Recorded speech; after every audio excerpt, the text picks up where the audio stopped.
Hey everyone, it's Belinda Fremo from Passionate Project Management, and I'm excited to be here today. We finally got a date from PMI, yay, on when the exams are going to change. So we knew that it was going to be Q1 of 2018.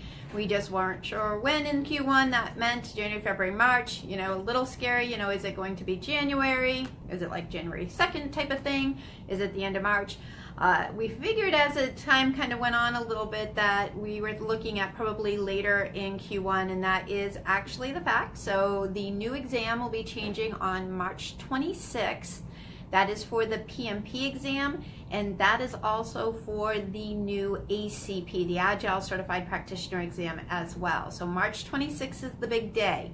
So what does that mean to you? Well, if you are looking to achieve your credential, achieve your PMP, or achieve your ACP, strong recommendation for me would be try to get it done in 5th edition. Try to get the ACP done before it switches over. From a PMP perspective, we're just talking about adding more processes. I mentioned in an earlier video that I did that they've also, I call it like neutralizing the inputs, tools, techniques, and outputs. So versus a lot of heavy specific ones, in 5th edition, we're seeing more general ones. And what that means is it's not going to be a test of memorization, which I've been discouraging anyway for people. It's really a test of comprehension. So it's not, oh, I'm going to memorize this list of inputs, tools, techniques, and outputs, ITOs. But it's, I'm going to truly understand what these processes are. And so you've got more processes, more to understand. And then on top of that, with 6th edition, they've also brought in all the Agile concepts as well. So strong recommendation is try to go for 5th edition if you can. Now you want to make sure you're leaving yourself enough time that in the event you don't pass the first time, because unfortunately not everyone does the first time. Most people, especially if they take our classes, but not everybody. If you don't pass the first time, you want to give yourself enough time to be able to retake that exam on the 5th edition. You don't want to push it right up and decide to go in on March 15th and hope that you knock a home run on that first hit there. So give yourself some time. So we've got plenty of time still to get you in on 5th edition, get you studied up and prepared to go. Now the other little aspect that I wanted to mention today is the fact that CapM changed, so the Certified Associate Project Management, they have not announced that date change yet for that exam. So this can get a little confusing if you are pursuing the CapM versus the PMP. Most training providers, like us, Passionate Project Management, we're going to switch over to 6th edition probably mid-January of 2018. And the problem is if you're going to be sitting for the CapM, you certainly don't want to learn 6th edition if you're going to get a 5th edition test.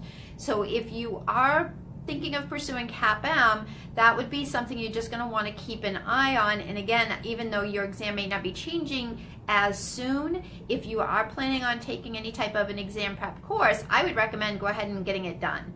The nice thing with the CapM, a recent announcement that they made, is that they actually now offer you to do the virtual testing. So you can actually do it at home or at your office on your computer. You don't even have to go to a test center anymore for the CapM. So that's kind of a cool new benefit that they offered. So those are the updates on the exam changes. The new PMBOK guides are out. I'm sure you all have them because who wouldn't want this beauty, right? Of course, I'm like on the list to get it ASAP as soon as it comes out. Nice, big, thick, typical PMBOK style.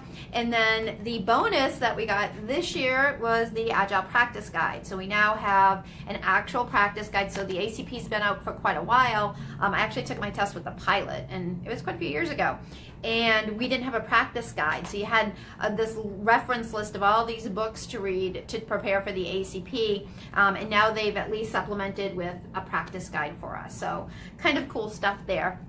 Anything new like that is, I think, kind of exciting. So those are the big changes there. The other thing that I wanted to bring to your attention today is a couple of changes that we're noticing within the test centers. A couple have been verified, a couple we're just finding out about, and actually weren't really, even as a registered education provider, notified on these, so kind of surprising. One is that when you submit your application for your PMP or your CapM or your RMP or any of the PMI certifications, in the past, you would submit your application. It would take approximately 5 business days for that application to get approved. And then when you paid your exam fees, you would be notified of audit. Well, recently they made a change, again, without any type of notification to the industry really, where they're actually letting you know you're getting audited immediately upon submitting your application. So instead of waiting to pay the fees, give them the money first, they're telling you right up front you've been selected for audit. I always tell people to prepare for audit. It's a way we protect the integrity of these credentials. Don't be afraid of it. It's actually not a bad process if you did the work. It's pretty easy to get verified. If you have any questions on that, me and my team are happy to help you out with it. So that's one change. The other change in this one we did confirm is that you are no longer allowed at the Prometric test centers to use your test time, your allocated test time, to do your what we call your dump sheet. That's where you memorize your formulas or whatever. You used to do it, you have to use your test time, excuse me. You used to in the past have to do it, have the time during that 15-minute window. So when you would go in to take your test, you were given 15 minutes where you were doing a tutorial on the test system. And I would always encourage my students during that 15-minute window, go ahead and jot down your dump sheet, which is mainly all of your formulas.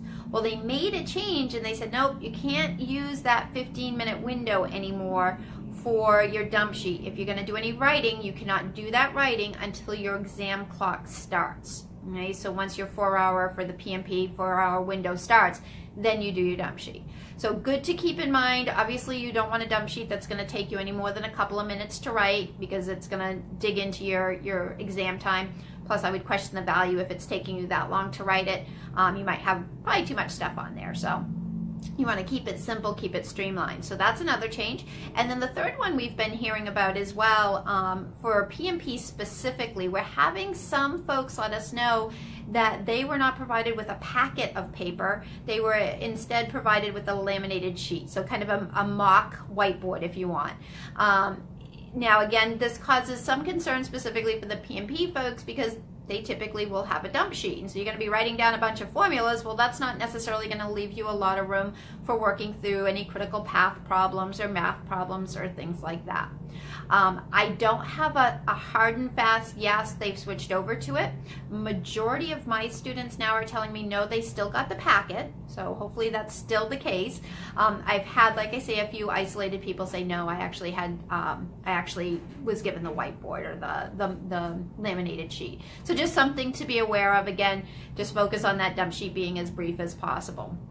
So those are all of our updates for here. We are busy working on all the 6th edition stuff. We have some really exciting, awesome products coming your way. So if you don't think PMP 5th edition is in your future and you're looking towards 6th edition, we have our most awesome, incredible study guide coming out finally. So we've used our courseware for years. We've taught hundreds of students how to pass their exams successfully, and we're now packaging that courseware in a way for the individual learner at home who wants to self-study. So we are giving you everything you need to pass your test for 6th edition. So that will be coming out. We're also going to have some online exams added to our site.